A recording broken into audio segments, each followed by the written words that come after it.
Let's go back to business. You had the office open. Have you had to close that now?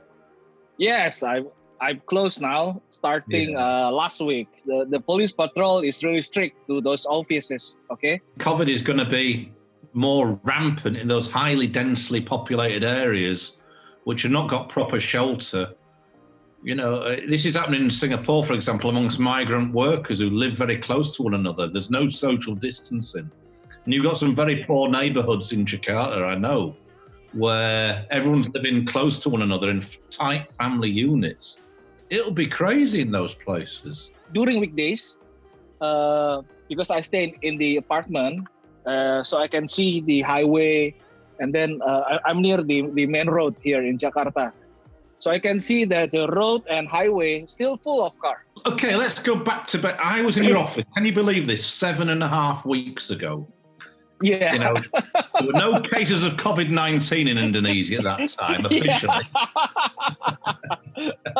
Amazing, huh? Yeah, things have changed. I mean, tell me about your business. You were functioning as normal when I came to see you. You were supplying, you're doing tenders, projects. You're looking forward. You've got a couple of new brands that you've welcomed to the portfolio, and we'll be announcing those soon, no doubt. But, you know, business was good. Tell me how it's changed over the last 7 weeks. Yeah, so if we talk about distribution, it's already really slow. In starting from 1.5 months ago, retail store really slow. I mean, almost nobody go to music store. So retail distribution already going down. Start from 1.5 months ago, and project. Start to get the information about this project cancel or pending or postponed, starting from also 1.5 months ago. Okay, so not long after you came to my office, so we start to get the information.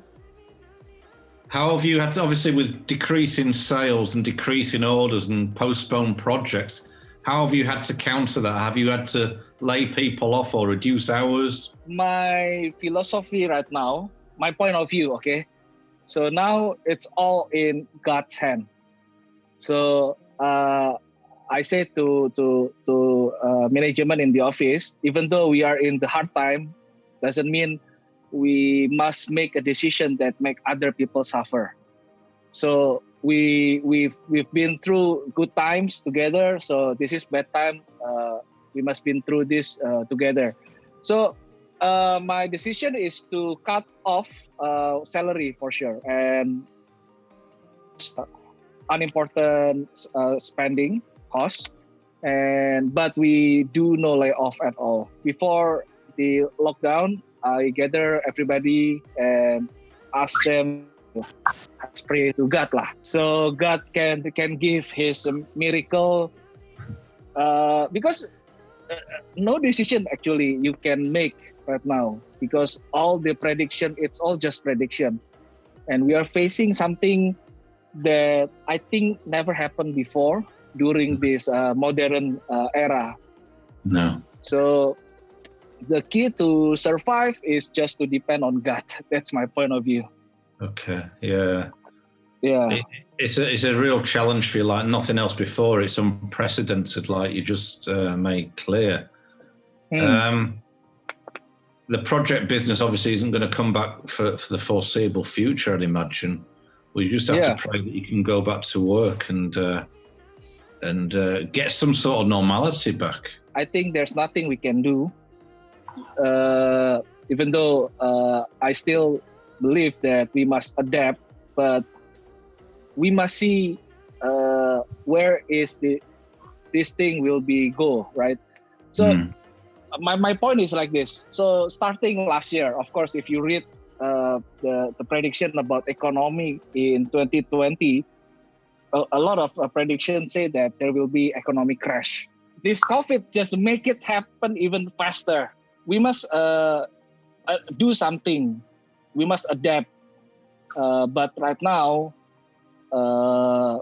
we need to wait, I think, what will be happen. But is there anything during this downtime that you can do, which, when you're too busy, when you're working flat out like you normally are, 80 people, distribution projects, running around.